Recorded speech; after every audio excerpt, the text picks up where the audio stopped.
জুমার দিনে কিছু কথা আপনাকে বলবো যেগুলো আপনার জুমাকে আলোকিত করবে ইনশাআল্লাহ তাআলা। এক নাম্বার, সকাল সকাল জুমার সালাতে যাবেন। এই হাদিসটা আপনার জন্য। নবী সাল্লাল্লাহু আলাইহি ওয়াসাল্লাম বলেছেন, যে ব্যক্তি জুমার দিনে সকাল সকাল গোসল করে, ফরজ গোসলের মতো গোসল করে, উত্তম কাপড় পরিধান করে, তার সবচেয়ে সেরা কাপড়টা পরে। আমরা মসজিদে যাওয়ার সময় সবচেয়ে সেরা কাপড়টা পরতে চাই না। আমরা বাজারে যাওয়ার সময়, পার্টিতে যাওয়ার সময়, বড় কোনো ব্যক্তিত্বের সাথে দেখা করার সময় আমরা উত্তম কাপড় পরি, মসজিদে পড়তে চাই না। এটা সরাসরি সুন্নতের খেলাফ। মসজিদে যাওয়ার সময় উত্তম কাপড় পরতে হবে। আল্লাহ পাক তৌফিক দান করুন। যে ব্যক্তি জুমার দিন সকাল সকাল গোসল করে এবং উত্তম কাপড় পরিধান করে, আতর খুশবু ব্যবহার করে এবং পায়ে হেঁটে মসজিদে যায়, বাহনে চড়ে নয়, পায়ে হেঁটে মসজিদে যায়, মসজিদে আগে আগে প্রবেশ করে, কারণ মসজিদের দরজায় ফেরেশতারা থাকেন, তারা লিপিবদ্ধ করতে থাকেন কে প্রথমে ঢুকলো। যে সবার আগে মসজিদে ঢোকে তার আমল নামায় একটা উট কুরবানির নেকি লিখে দেওয়া হয়।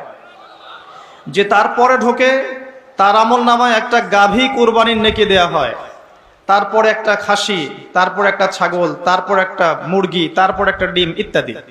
এভাবে আস্তে আস্তে আস্তে আস্তে নেকি কমতে থাকে।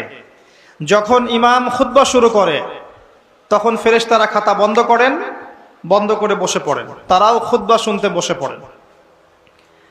আর সায়েন্স যদি আমাদেরকে বলে এই ফেরেশতাকে তো আমরা পরীক্ষা নিরীক্ষা, যুক্তি, বিজ্ঞান, দর্শন দিয়ে প্রমাণ করতে পারি না, তাই এর কোনো অস্তিত্ব নেই, এটা মানতে আমরা বাধ্য নই।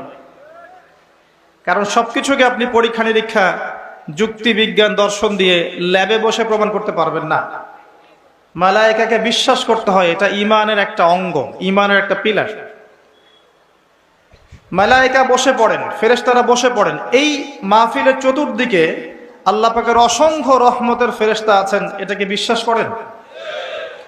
এখন বিজ্ঞান যদি আপনাকে বলে না বিশ্বাস করি না কারণ চোখে তো দেখা যাচ্ছে না, কি উত্তর দিবেন? এখনকার বিশ্বের পুরো শিক্ষা দর্শনটাই এমন, চোখে না দেখলে বিশ্বাস করব না। পরীক্ষা নিরীক্ষা, পর্যবেক্ষণের মাধ্যমে, গবেষণাগারে প্রমাণ না করতে পারলে বিশ্বাস করব না। এটা সরাসরি একটা শিরকি দর্শন। যদি কেউ এই এপিস্টিমোলজিতে বিশ্বাস করে, এরপরে নামাজ, রোজা, হজ, যাকাত কবুল হবে কিনা সন্দেহ আছে। কারণ ঈমানের পিলারই সে বিশ্বাস করে না। আল্লাহকে দেখা যায় না, আমরা কি বিশ্বাস করি? মালায়েকাকে দেখা যায় না, আমরা কি বিশ্বাস করি? আসমানি কিতাবগুলোকে তো আমরা দেখি নাই, আগেরগুলো দেখেছেন? বিশ্বাস করেন সবগুলো আল্লাহর পক্ষ থেকে এসেছিল? নবী রাসূলগণকে দেখেছেন? আমরা তো মুহাম্মদ সাল্লাল্লাহু আলাইহি ওয়াসাল্লামকেও দেখিনি, বিশ্বাস করি না? পরকালের জীবন, ওয়াল ইয়াউমিল আখির, এই যে কবর, মউত, জান্নাত, জাহান্নাম, মিজান, পুলসিরাত দেখেছি, বিশ্বাস করি? তাকদীরের ভালো মন্দ, ওয়াল কদরি খায়রিহি ওয়া শাররিহি দেখেছেন কখনো? বিশ্বাস করেন? তাহলে একজন মুসলিমের ঈমানের 6টা মৌলিক পিলার হচ্ছে অদৃশ্য বিশ্বাস। আলিফ লাম মিম যালিকাল কিতাব লা রাইবা ফিহি হুদাল লিল মুত্তাকিন। মুত্তাকি কারা? যাদের জন্য এই কিতাব, যে কিতাবে কোনো সন্দেহ নাই। মুত্তাকি এক নাম্বার বৈশিষ্ট্য হচ্ছে আল্লাযীনা ইউমিনুনা বিল গায়ব, যারা অদৃশ্যে বিশ্বাস করে। এই যে অদৃশ্য বিশ্বাস, আপনার ঈমানের 6টা পিলার সবই অদৃশ্য বিশ্বাস। বিশ্বাস করেন? কিন্তু বিজ্ঞান যদি বলে, যুক্তি, দর্শন এরা যদি বলে না, যা চোখে দেখি না তা বিশ্বাস করব না, কি উত্তর দিবেন? কি উত্তর দিবেন সেটা ভালো করে আপনি ভাবেন। আমার উত্তর আমার কাছে আছে, আপনি চিন্তা করেন কি উত্তর দিবেন। পুরো শিক্ষা দর্শনই এমন, যেটা চোখে দেখা যায় সেটা বিশ্বাস করি, পরকাল তো দেখা যায় না, বিশ্বাস করব কেন? লান নুমিনা লাকা হাত্তা নারাল্লাহা জাহরা। মনে আছে কোন কওম এই কথাটা বলেছিল? মনে আছে কোন কওম বলেছে লান নুমিনা লাকা হাত্তা নারাল্লাহা জাহরা? কে বলেছে? এইভাবে তো আল কোরআনের আলো ঘরে ঘরে জ্বলবে না, শুধু স্লোগান দিলে তো হবে না ভাই। প্রত্যেকটা ঘরে একজন করে কোরআনওয়ালা মানুষ তো থাকতে হবে নাকি? ঠিক না বেঠিক? প্রত্যেকটা ঘরে একজন করে অন্তত কোরআনওয়ালা মানুষ লাগবে, তখন দেখবেন অটোমেটিক আল কোরআনের আলো ঘরে ঘরে জ্বলে গেছে ইনশাআল্লাহ তাআলা। আর যদি এই মানুষ তৈরি করতে না পারি, শুধু স্লোগান দিয়ে আইওয়াস শোডাউন করে ইসলামের কোনো খেদমত হবে না। আমরা বাস্তবতায় বিশ্বাস করি না, না আবেগে বিশ্বাস করি? বাস্তবতা। আসুন, এটা বলেছিল বনু ইসরাইল, নবী মূসা আলাইহিস সালামকে বলেছিল, লান নুমিনা লাকা, হে মূসা আমরা তোমাকে বিশ্বাস করব না, লান নুমিনা কখনো বিশ্বাস করব না, হাত্তা নারাল্লাহ জাহরা, যতক্ষণ না আল্লাহকে স্পষ্ট দেখতে পাচ্ছি। এখনকার দর্শনটা এমন না? সূরা বাকারার মধ্যে আছে প্রথম দিকে। তো মালায়েকায় বিশ্বাস করি তো আমরা, এই পুরো জায়গাটা আল্লাহর ফেরেশতারা ঘিরে রেখেছেন, বিশ্বাস করেন? সুবহানাল্লাহ। শুধু তাই নয়, আল্লাহ পাকের কাছে যেই ফেরেশতারা আছেন তাদের সামনে আল্লাহ পাক এই মানুষগুলোকে নিয়ে গর্ব করছেন এখন, যারা দুনিয়ার সব ফিকির বাদ দিয়ে শুধু আল্লাহর দ্বীনের কথা শোনার জন্য, আমল করার জন্য খালেস নিয়াতে একত্রিত হয়েছে। আল্লাহ পাক তাদেরকে কবুল করুন, আমিন। মালায়েকারা খাতা বন্ধ করে বসে পড়েন এবং এরপরে যারা আসে, মসজিদে খুতবা শুরু হওয়ার পরে যারা আসে তারা জুমার সালাত ধরতে পারে, কিন্তু আগে আসার উট কোরবানি, গরু কোরবানির নেকি তারা পায় না। খাতা তো বন্ধ হয়ে গেছে, এরপরে তো খাতায় আর নাম থাকলো না। নবী সাল্লাল্লাহু আলাইহি ওয়াসাল্লাম কি বলছেন? জুমার দিন সকাল সকাল গোসল করে কেউ যদি উত্তম কাপড় পরে সুগন্ধি ব্যবহার করে সকাল সকাল মসজিদে প্রবেশ করে এবং ইমামের কাছাকাছি বসে পড়ে, বসে খুতবা শুনতে থাকে, কাউকে কষ্ট দেয় না।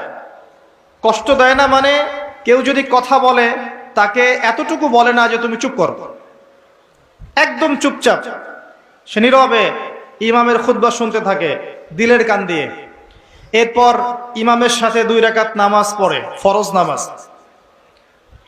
নবী করিম সাল্লাল্লাহু আলাইহি ওয়াসাল্লাম বলছেন, এই ব্যক্তির আমলনামায় প্রত্যেক যে পদক্ষেপ ফেলে সে মসজিদে এসেছে, প্রত্যেক পদক্ষেপের বিনিময়ে 1 বছরের নফল রোজা আর 1 বছরের নফল নামাজের নেকি দেয়া হবে। ছোট্ট একটা কাজ এই জুমার দিনে করেন, আপনি প্রত্যেক পদক্ষেপে হাজার হাজার বছর ইবাদতের নেকি পাচ্ছেন। আল্লাহ পাক চাইলে এটাকে 10 দিয়ে গুণ করতে পারেন, রমজান মাসে 70 দিয়ে গুণ করতে পারেন, 700 দিয়ে গুণ করতে পারেন, আল্লাহ ইখলাস দেখলে অসীম সংখ্যা দিয়েও গুণ করতে পারেন, যা আমরা জানি না। তো আমরা নিয়াত করি ইনশাআল্লাহ আগামী জুমায়, আগামীকাল সবাই এভাবে জুমার নামাজে আসবো ইনশাআল্লাহ। নিয়াত করছেন তো? আল্লাহ পাক কবুল করুন, আমিন। এটা একটা কাজ জুমার দিনে। 2 নম্বর কাজ, জুমার দিনে 5 ওয়াক্ত নামাজ জামাতে পড়ার চেষ্টা করতে হবে। শুধু জুমার নামাজ পড়তেই মসজিদে আসা যাবে না। ফজর, যোহর, ফজর, জুমা, আসর, মাগরিব, ইশা 5 ওয়াক্ত সালাতেই চেষ্টা করতে হবে জামাত ধরার জন্য। পারা যাবে ইনশাআল্লাহ? আল্লাহ কবুল করুন, আমিন। 3 নাম্বার, জুমার দিনে 2টা মুহূর্ত আছে। কয়টা মুহূর্ত? 2টা বললাম এই কারণে, হাদিসে কিন্তু 2টা বলা নাই, বলা আছে একটা। কিন্তু ওই একটা মুহূর্তের ব্যাখ্যায় আলেম ওলামারা 2 রকম মত দিয়েছেন, তাই আমি 2টোর কথা বলেছি। 2টো সময় আছে, এই সময় যদি আপনি দোয়া করেন, আপনার রিজিক যদি হালাল হয়, আপনার আকীদায় যদি শিরক না থাকে, আপনার আমলে যদি বেদাত না থাকে, ইনশাআল্লাহ আপনি যা চাবেন আল্লাহ তাই দিবেন। সময় 2টো হচ্ছে, 1, ইমাম সাহেব খুতবা শুরু করার পর থেকে নামাজ শেষ করার আগ পর্যন্ত এই সংক্ষিপ্ত সময়ে আপনি দোয়া করতে থাকবেন মনে মনে, ইনশাআল্লাহ দেখবেন আল্লাহ আপনার দোয়া কবুল করেছে। 2, আসরের নামাজ শেষ হওয়ার পর থেকে মাগরিব পর্যন্ত এই যে সময়টা, এই সময়ের মধ্যে দোয়া করবেন, ইনশাআল্লাহ আল্লাহ আপনার দোয়া কবুল করবেন। 2টো। জুমার দিন বেশি বেশি দোয়া করবেন। 4 নাম্বার, জুমার দিনের অন্যতম সেরা কাজ হচ্ছে নবী সাল্লাল্লাহু আলাইহি ওয়াসাল্লামের উপরে দরুদ পড়া। এই দিন নবী সাল্লাল্লাহু আলাইহি ওয়াসাল্লামের সামনে দরুদগুলোকে পেশ করা হয় এবং নাম উল্লেখ করে করে পেশ করা হয় যে আপনার উম্মতের অমুকের পুত্র অমুক আপনার প্রতি সালাম পাঠিয়েছেন, সুবহানাল্লাহ। তখন নবী সাল্লাল্লাহু আলাইহি ওয়াসাল্লাম সালামের উত্তর দিয়ে থাকেন। যদি আপনি নবীর সালামের উত্তর পেতে চান তাহলে বেশি থেকে বেশি দরুদ পড়েন এবং জুমার দিনে আরো বেশি বেশি দরুদ পড়েন। আল্লাহ পাকের এক শ্রেণীর ফেরেশতা আছেন যারা শুধু দরুদগুলোকে কালেক্ট করেন, শুধু দরুদগুলোকে কালেক্ট করে নবী সাল্লাল্লাহু আলাইহি ওয়াসাল্লামের কবরে রওজায় পৌঁছে দেন। সুবহানাল্লাহ। এগুলো বিশ্বাস করতে হয় না? চোখে দেখা যায়? একটা বিষয় আমাদের বুঝতে হবে, আল্লাহ পাকের জ্ঞান অসীম আর মানুষের জ্ঞান ক্ষুদ্র। আল্লাহ পাক মানুষকে জ্ঞান শিখিয়েছেন, তাই ক্ষুদ্র জ্ঞানের অধিকারী মানুষ আল্লাহর অসীম জ্ঞানকে ধরে ফেলবে, এটা কি সম্ভব? এই কারণে এই গায়েবের বিষয়গুলো আমরা বুঝতে পারি না। আল্লাহ পাক বলেছেন বিশ্বাস করতে হবে। সামি'না ওয়া আতা'না, শুনলাম মানলাম। এক শ্রেণীর শ্রোতা আছে যারা বলে শুনলাম মানলাম, সামি'না ওয়া আতা'না, আল্লাহ পাক তাদেরকে প্রশংসা করেছেন। আরেক শ্রেণী আছেন বলে সামি'না ওয়া আসাইনা, শুনলাম কিন্তু মানবো না, এদেরকে আল্লাহ পাক ধ্বংস করবেন। জুমার দিনে আরেকটা অন্যতম কাজ, সেটা হচ্ছে আর কিছু করেন না করেন, কোরআনের আর কিছু পড়েন না পড়েন, জুমার দিন সূরাতুল কাহফ অবশ্যই তেলাওয়াত করবেন, অন্যথায় আপনি দাজ্জালের ফিতনা থেকে বাঁচতে পারবেন না।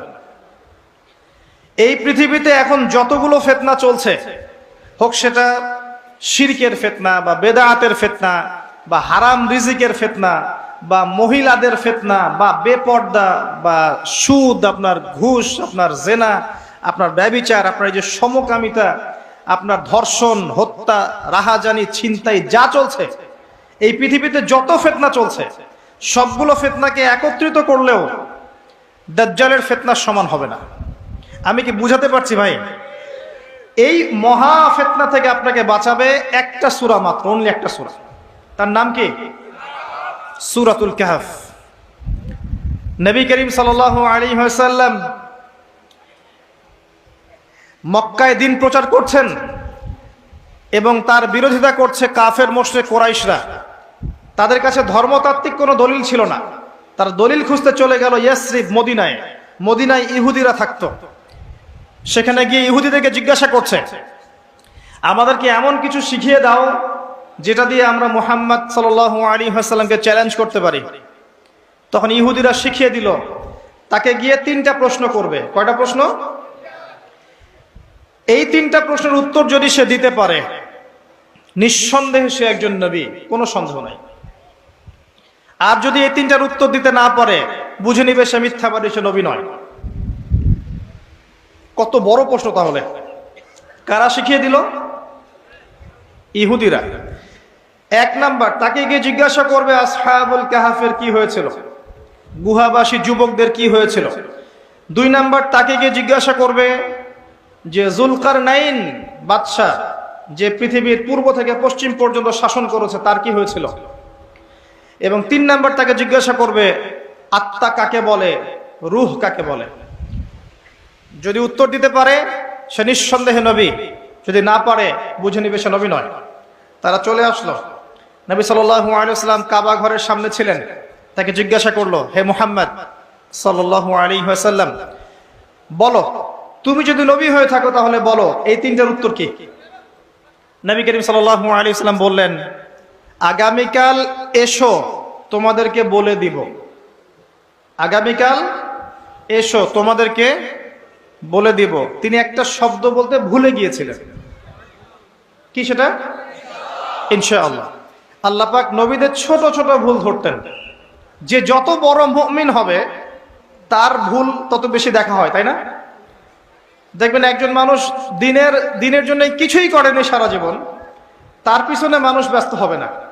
যে তার পুরো জীবন যৌবন দিনের জন্য ঢেলে দিচ্ছে, তার পিছনে মানুষ লেগে থাকবে। এমন না ব্যাপারটা?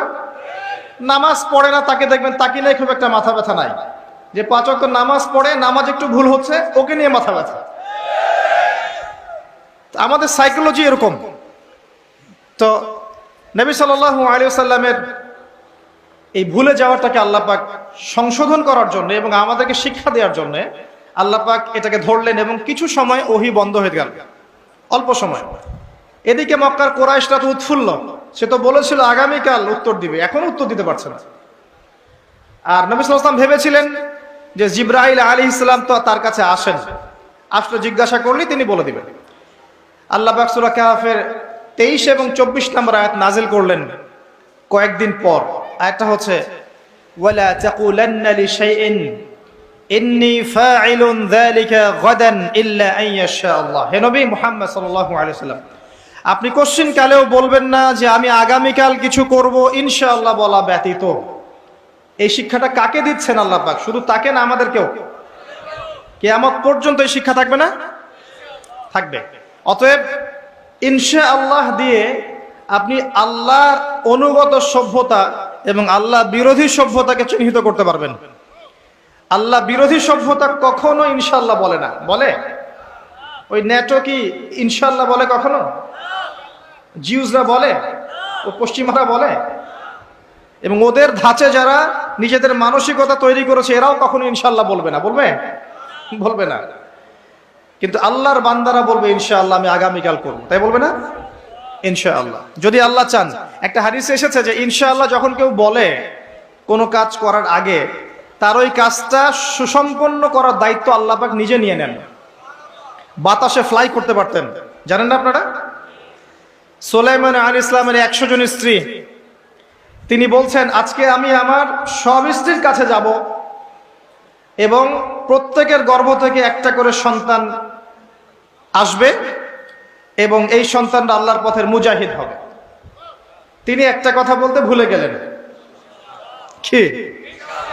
নবী সাল্লাল্লাহু আলাইহি ওয়াসাল্লাম বলছেন যে কোন স্ত্রী সন্তান জন্ম দেয়নি, একজন স্ত্রীর গর্ভে একটা সন্তান এসেছিল, সেটা আপনার প্রিম্যাচিউর, যেটাকে আমরা বলি প্রিম্যাচিউর বেবি, মানে হ্যাঁ বিকলাঙ্গ না শব্দটা আসলে, মানে ম্যাচিউর না, আমাদের মতো সুস্থ না, সুস্থ সবল না, এবং সেও পরবর্তীতে বাঁচেনি আর কি। তো নবী সাল্লাল্লাহু আলাইহি ওয়াসাল্লাম বলছেন ওই দিন যদি সুলাইমান আলাইহিস সালাম ইনশাআল্লাহ বলতেন তাহলে তার কথাই সত্য হতো। ইনশাআল্লাহ ক্ষমতা বুঝতে পারছেন? যাই হোক, আল্লাহ পাক এই আয়াত নাজিল করার পরে নবী সাল্লাল্লাহু আলাইহি ওয়াসাল্লামকে এই 3টা প্রশ্নের উত্তর জানিয়ে দিলেন। আসহাবুল কাহফের কি হয়েছিল আপনি এই সূরার প্রথম দিকে পাবেন, প্রথম 2 পৃষ্ঠার মধ্যেই পাবেন। যুলকারনাইন বাদশার কি হয়েছে এটা এই সূরার শেষের দিকে গিয়ে পাবেন। 3 নাম্বার রূহ কাকে বলে এটা আপনি এই সূরায় পাবেন না। এটা কোথায় আছে? শুকরান, সূরা বনী ইসরাঈলে আছে। এখানে একটা মেসেজ আছে, 2টার উত্তর একখানে আর একটা অন্য জায়গায় কেন? আমাদের বুঝ হচ্ছে এটাই যে সূরা কাহফকে বুঝতে হলে আপনার আরেকটা সূরার সহযোগিতা লাগবে, তার নাম সূরা বনী ইসরাঈল। আপনি সূরা বনী ইসরাঈলটা পড়েন, এখানে ইহুদিদের ব্যাপারে অনেক কিছু আছে এবং সূরা কাহফ আর বনী ইসরাঈলের মধ্যে অনেক আয়াতে মিলও আছে। দুটো একটা পেয়ার, যেমন সূরা ফালাক নাস একটা পেয়ার না? পেয়ার বোঝেন? জোড়া জোড়া। সূরা ফালাক নাস একটা পেয়ার না? জোড়া না? সূরা কাফিরুন, সূরা ইখলাস একই রকম একটা পেয়ার না? এরকম কিন্তু সূরা এই যে ওয়াদ-দুহা ওয়াল-লাইলি ইযা সাজা, এই সূরা, তারপরে সূরা আলাম নাশরাহ লাকা সাদরাক একটা পেয়ার মনে হয় না? এরকমই সূরাতুল বনী ইসরাঈল, সূরা কাহফ একটা জোড়া। তো আমি বনী ইসরাঈলের দিকে আপনাদেরকে ফোকাস করতে বলিনি আজকে, আমি বলেছি আপনারা সূরা কাহফটা পড়বেন অন্তত। এই 3টা ঘটনার পাশাপাশি সূরা কাহফে আরো কিছু আছে। সূরা কাহফে 2 জন ব্যক্তির ঘটনা আছে, যেই 2 জন ব্যক্তির মধ্যে একজন ধনী ছিল আর একজন গরিব ছিল। ধনী বন্ধু বস্তুবাদী ছিল, দুনিয়াদার এবং আল্লাহ বিরোধী, আর গরিব বন্ধু ছিল আল্লাহওয়ালা মানুষ, দুনিয়াদার না, আল্লাহওয়ালা মানুষ। আল্লাহ পাক এই 2 বন্ধুর কথোপকথন এবং ধনী বন্ধুর কি পরিণতি হয়েছে শেষমেশ এটা এই সূরার মধ্যে বলেছেন। এটা একটা চমৎকার গল্প। ঠিক ধনী বন্ধু এবং গরিব বন্ধুর গল্প বলার পরে আল্লাহ পাক দুনিয়ার জীবনের উদাহরণ দিয়েছেন। দুনিয়ার জীবনটাও ঠিক এমনই, ঠিক ধনী বন্ধুটা দুনিয়াকে যেমন ভেবেছিল দুনিয়াটা এমনই। যাই হোক, এই সূরা আরো আছে ইয়াজুজ আর মাজুজের কথা, নাম শুনেছেন? শেষ জামানায় বিশাল একটা ফিতনা আসবে, তার নাম কি? ইয়াজুজ আর মাজুজ। ওরা না আসা পর্যন্ত কিয়ামত হবে না। আর আমরা দেখতে পাচ্ছি অলরেডি কিছু সভ্যতার মধ্যে তাদের খাসলত বা চরিত্র দেখা যাচ্ছে। আমি বলছি না যে ওরাই ইয়াজুজ মাজুজ, এটা বলছি না, স্বভাব চরিত্র বলছি। কি চরিত্র? ইন্না ইয়াজুজ ওয়া মাজুজ মুফসিদুনা ফিল আরদ। ইয়াজুজ আর মাজুজ সম্পর্কে দুইটা আয়াত আছে মাত্র কোরআনে, মাত্র দুইটা। একটা সূরা আম্বিয়ার মধ্যে, আর একটা হচ্ছে সূরা কাহফের মধ্যে। সূরা কাহফে আল্লাহ পাক বলছেন ইন্না ইয়াজুজ ওয়া মাজুজ মুফসিদুনা ফিল আরদ। ইয়াজুজ আর মাজুজের চরিত্র হচ্ছে তারা দুনিয়াতে ফিতনার ফাসাদ সৃষ্টি করেছে। কি করেছে? তাহলে যারা এখন সারা বিশ্বব্যাপী ফিতনার ফাসাদ সৃষ্টি করছে, তাদের চরিত্র কার সাথে তুলনা করা যায়? এটা কি অপরাধ হবে? এই সূরার মধ্যে এটা আছে। এই সূরার মধ্যে আরো আছে একটা বিশাল ঘটনা এবং সবচেয়ে ইম্পর্টেন্ট ঘটনা, সেটা হচ্ছে নবী মূসা আলাইহিস সালাম এবং খিদর আলাইহিস সালামের ঘটনা। নবী মূসা আলাইহিস সালাম ভাষণ দিচ্ছিলেন এবং জনগণের মধ্যে একজন বললেন, আপনি তো অনেক চমৎকার ভাষণ দিচ্ছেন, আপনার চেয়ে কোনো জ্ঞানী মানুষ কি আছে? নবী মূসা আলাইহিস সালাম বলেছেন, না, নেই।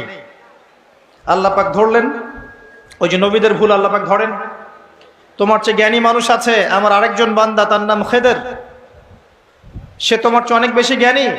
নবী মূসা আলাইহিস সালাম বললেন, আমি তার সাথে মিট করতে চাই, কোথায় তাকে পাবো? আল্লাহ পাক বললেন, একটা মাছ নাও, মাছ, এই মাছটা যেখানে গিয়ে জীবন্ত হয়ে যাবে এবং যেখানে দুইটা সাগর মিলিত হবে, এখানেই তুমি তাকে পাবে। তিনি সফর করা শুরু করলেন। সফর করতে করতে করতে করতে এক পর্যায়ে ক্লান্ত হয়ে পড়লেন, রাস্তা ভুল করলেন। তার সঙ্গীকে বললেন, খাবার নিয়ে আসো। তার সঙ্গীর নাম ছিল ইউশা বিন নুন, যিনি পরবর্তীতে নবী হয়েছিলেন।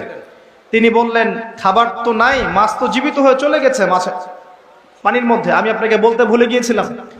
নবী মূসা আলাইহিস সালাম বলছেন, বলো কি? ওই জায়গায় তো সেই জায়গা যেখানে আমি তাকে পাবো, চলো সেখানে। আবার ফিরে আসতে হলো সেই জায়গায়। এসে দেখলেন পাথরের উপরে একজন ব্যক্তি বসে আছেন, তার নাম খিদর বা শ্যামল। খিদর মানে শ্যামল। তিনি যেখানে বসতেন সেই জায়গা সবুজ শ্যামল হয়ে যেত। তাকে আল্লাহ পাক তার পক্ষ থেকে জ্ঞান শিক্ষা দিয়েছিলেন। ওয়াল্লামনাহু মিন লাদুন্না ইলমা। ওই ব্যক্তিকে আমি আমার পক্ষ থেকে জ্ঞান শিক্ষা দিয়েছিলাম। সুবহানাল্লাহ, আল্লাহর পক্ষ থেকে জ্ঞান মানুষকে শিক্ষা দেওয়া হয়েছে। কয়েকজন ব্যক্তি আছেন কোরআনে যারা সরাসরি নবী ছিলেন কিনা এটা নিয়ে দ্বিমত আছে, কিন্তু আল্লাহর পক্ষ থেকে তাদেরকে জ্ঞান এবং প্রজ্ঞা দেওয়া হয়েছিল, কোনো দ্বিমত নাই। তার মধ্যে একজন খিদর, একজন লুকমান হাকিম, আর একজন যুলকারনাইন আলাইহিমুস সালাম। আসুন, আলাইহিস সালামকে গিয়ে নবী মূসা আলাইহিস সালাম বলছেন, হাল আত্তাবিউকা আলা আন তুআল্লিমানি মিম্মা উল্লিমতা রুশদা। আমি কি তোমার ইত্তেবা করতে পারি এই শর্তে যে আল্লাহ আপনাকে যে জ্ঞান শিখিয়েছেন সেটা আমাকে শেখাবেন? খিদর আলাইহিস সালাম বললেন, ইন্নাকা লান তাস্তাতিআ মা'ইয়া সাবরা। তুমি আমার সাথে ধৈর্য ধরতে পারবে না। নবী মূসা আলাইহিস সালাম বললেন, সাতাজিদুনি ইনশাআল্লাহু সাবিরান ওয়া লা আ'সি লাকা আমরা। ইনশাআল্লাহ আমি ধৈর্য ধরবো, আমাকে আপনার কাজে বিঘ্ন সৃষ্টিকারী পাবেন না। ঠিক আছে, ইনশাআল্লাহ বলেছো, চলো এখন। কিন্তু নবী মূসা আলাইহিস সালাম ধৈর্য ধরতে পারেন নাই। শেষে গিয়ে আপনি দেখতে পারবেন খিদর আলাইহিস সালাম আগেই সেটা বুঝতে পেরেছিলেন, যার কাছে আল্লাহর পক্ষ থেকে জ্ঞান থাকে সে অনেক দূর পর্যন্ত দেখতে পারে। আমি কি বোঝাতে পারছি? পথ চলা শুরু হলো, ফানতালাকা, তারা হাঁটতে থাকলেন। একবার নৌকা ফুটা করে দেয়া হলো, শর্ট করে বলছি আমি। একবার একটা বাচ্চাকে হত্যা করলেন, আর একবার একটা দেয়ালকে নির্মাণ করলেন। আজকে গিয়ে পড়বেন সূরাটা, শেষের দিকে আছে। তিনবারই মূসা আলাইহিস সালাম বললেন, আপনি এটা কি করছেন? নৌকা ফুটা করলেন কেন? যে যারা আমাদের উপকার করলো আপনি তার নৌকা ফুটা করে দিলেন। বাচ্চাকে কেন হত্যা করলেন? নিষ্পাপ বাচ্চা, সে কি দোষ করেছিল? এই দেয়ালটা নির্মাণ করলেন কেন বিনা পারিশ্রমিকে? ওরা তো আমাদেরকে মেহমানদারিও করলো না। তখন খিদর আলাইহিস সালাম বললেন, হাদা ফিরাকু বাইনি ওয়া বাইনাক। তোমার আর আমার মধ্যে আর পথ চলা হলো না, তবে আমি তোমাকে জানিয়ে দেব কাজগুলো আমি কেন করেছি। এক নাম্বার, আমি নৌকা এই কারণে ফুটা করেছিলাম, যদি নৌকাটা ফুটা না করতাম, নৌকার পিছনে জলদস্যু ছিল, নৌকাটা ভালো হলে নিয়ে চলে যেত। এক, তাই আমি তার কোনো ক্ষতি করিনি, তার উপকার করেছি। দুই, এই বাচ্চাকে আমি হত্যা করেছি আল্লাহর আদেশে, কারণ এই বাচ্চা বড় হলে অনেক বড় কাফের হতো, অনেক মানুষকে কাফের বানাতো, নিজের পিতা মাতাকেও কাফের বানাতো। তিন, এই দেয়াল আমি নির্মাণ করেছি এই কারণে, এই দেয়ালের নিচে এই বাড়ির 2 জন এতিম বালকের পৈতৃক সম্পত্তি আছে, যদি নির্মাণ না করতাম মানুষ নিয়ে চলে যেত, তাই বিনা পারিশ্রমিকেই আমি কাজটা করেছি। তিনটা ক্ষেত্রেই মূসা তুমি বাইরের চোখ দিয়ে দেখেছো, তাই তুমি সত্য উপলব্ধি করতে পারো নাই। 3টা ক্ষেত্রেই আল্লাহর নূর দিয়ে খিদর আলাইহিস সালাম দেখেছেন বলেই তিনি সঠিক পথের সন্ধান পেয়েছেন। আমি কি বোঝাতে পারছি? সূরা কাহফ আপনাকে এই গল্প কেন শিক্ষা দিচ্ছে, একটু মনোযোগ দেন। সূরা কাহফে আপনাকে এই গল্পটা কেন দেয়া হচ্ছে, কেন শিক্ষা দেয়া হচ্ছে? কারণ সূরা কাহফ এর মাধ্যমে আপনি কিভাবে দাজ্জালের ফিতনা থেকে বাঁচবেন সেটা আপনি এক চোখ দিয়ে বুঝতে পারবেন না। আপনাকে আগে খিদির হতে হবে, তারপরে বুঝতে পারবেন। আমি কি বোঝাতে পারছি ভাই? আগে আমাদেরকে খিদর আলাইহিস সালামের মতো হতে হবে, 2 চোখওয়ালা, যার শুধু বাইরের চোখ ছিল না, ভিতরের চোখও ছিল, এবং জীবন্ত কলব ছিল, কলবে নূর ছিল, অনেক দূর পর্যন্ত দেখতে পারতেন কি হচ্ছে সামনে, কি হতে যাচ্ছে। আল্লাহ পাক তাকে সেই হিকমা, প্রজ্ঞা, জ্ঞান দিয়েছিলেন। এই হিকমা, এই প্রজ্ঞা, এই জ্ঞান কখন আসবে? যখন মনের মধ্যে কোনো হিংসা থাকবে না, কোনো বিদ্বেষ থাকবে না, কোনো রিয়া থাকবে না, কোনো অহংকার থাকবে না। যখন মনের মধ্যে স্বচ্ছতা থাকবে, পরিচ্ছন্নতা থাকবে, দুনিয়ার পূজা থাকবে না, পরকাল কেন্দ্রিক চিন্তা ভাবনা থাকবে, বেশি বেশি কোরআন তেলাওয়াত করবে, বেশি বেশি আল্লাহ জিকির করবে, বেশি বেশি আল্লাহর জিকিরে জিহ্বাকে সিক্ত রাখবে, কলবকে পরিষ্কার রাখবে, নূরওয়ালা মানুষের কাছে গিয়ে পড়ে থাকবে, তখন গিয়ে কলব জীবিত হবে, তার আগে হবে না। আমি মনে হয় বুঝাতে পারছি না।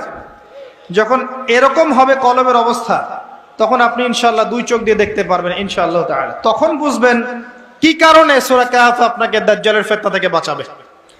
এখন আমি যদি আপনাকে প্রশ্ন করি সূরা কাহফের মধ্যে কি আছে যা আপনাকে মাসিহুদ দাজ্জালের ফিতনা থেকে বাঁচাতে পারে, কি উত্তর দিবেন? কে উত্তর দিতে পারবেন বলেন? সূরা কাহফের মধ্যে কি এমন আছে যা আপনাকে মাসিহুদ দাজ্জালের ফিতনা থেকে বাঁচাবে? কে উত্তর দিতে পারবে? বলেন বলেন, সাহস করেন। কি আছে? অন্য সূরায় কি নেই? এখানে কি আছে স্পেশাল যে আপনাকে মাসিহুদ দাজ্জালের ফিতনা থেকে বাঁচাবে? নবীজি বলেছেন গ্যারান্টি। প্রথম 10 আয়াত, শেষ 10 আয়াত মুখস্থ করেন, আপনাকে দাজ্জালের ফিতনা থেকে বাঁচানো হবে। আপনার জীবদ্দশায় দাজ্জাল বের হলেও আল্লাহ আপনাকে বাঁচাবে। কি আছে সূরায়? আচ্ছা, বাসায় গিয়ে খুঁজেন, গবেষণা করেন, চিন্তা করেন কি আছে। আমি একটা ক্লু দিচ্ছি। আসহাবুল কাহফ, এই গুহাবাসী, এই 7 জন বা 9 জন যুবক, তাদের গল্পের মধ্যে সেই শিক্ষা আছে, সেই কারণ আছে, যেই কারণ আপনাকে দাজ্জালের ফিতনা থেকে বাঁচাবে সূরা কাহফের মাধ্যমে। বাকিটা আপনি খুঁজে নিতে পারবেন? সাহস নাই? সহজ করে দিচ্ছি, কারণ আমাদের বক্তব্য অনলাইনে যাচ্ছে, তারাও দেখবে। আসহাবুল কাহফ এমন একটা সমাজে বাস করতেন যেই সমাজটা ছিল দাজ্জালের ফিতনার মতোই। সেখানে শিরক ছিল, সেখানে সুদ ছিল, জেনা ছিল, ব্যভিচার ছিল, মূর্তি পূজা ছিল, ফিতনা ছিল, ফাসাদ দিয়ে ভর্তি। আসহাবুল কাহফ এমন একটা সমাজের মধ্যে থাকতেন, ঠিক এখনকার বিশ্বের মতোই অনেকটা। কথা কি বুঝতে পারছেন? ঠিক এখনকার বিশ্বের মতোই অনেকটা, যেখানে ফাসাদ, এখানে প্রতিটা ক্ষেত্রেই ফাসাদ। শিরিক আছে, হারাম আছে, জুয়া আছে, দুর্নীতি আছে, আপনার মুসলিমদের বিভক্তি আছে, বেদাত আছে, সুদ আছে, ঘুষ আছে, দুর্নীতি আছে, জেনা আছে, ব্যভিচার আছে, কি নাই? সব আছে। কি নাই? নাই কি বলেন তো? সমকামিতাও আছে, মেয়েও মেয়েকে বিয়ে করতে চায় এখন। এরপরে কি হবে জানেন? এরপরে কি হবে? আচ্ছা, আমার লেকচার আপনারা আগে শোনেন নাই কখনো? সমকামিতার কথা বলেছিলাম, আর পরের স্টেপটাও বলে যাচ্ছি, শোনেন। ফেমিনিস্ট রেভলিউশনের মাধ্যমে নারী পুরুষের এই যে আমরা একাকার একটা ফ্রি মিক্সিং করেছি না, এগুলোর মধ্য দিয়ে আস্তে আস্তে আস্তে আস্তে নারীর সম্মান কমে গেছে, 1 নাম্বার। 2 নাম্বার, বৈবাহিক সম্পর্কগুলো ঠুনকো হয়ে যাচ্ছে দিন দিন। জেনা বেড়েছে, ধর্ষণ বেড়েছে, ব্যভিচার বেড়েছে। আস্তে আস্তে আস্তে আস্তে দেখবেন মেয়েদের প্রতি আকর্ষণ কমে গিয়ে ছেলে ছেলেকে বিয়ে করা শুরু করবে, মেয়ে মেয়েকে বিয়ে করা শুরু করবে। নবী সাল্লাল্লাহু আলাইহি ওয়াসাল্লাম বলেছেন, আমার উম্মতের মধ্যে সমকামিতা ব্যাপকভাবে ছড়িয়ে না পড়া পর্যন্ত কিয়ামত হবে না।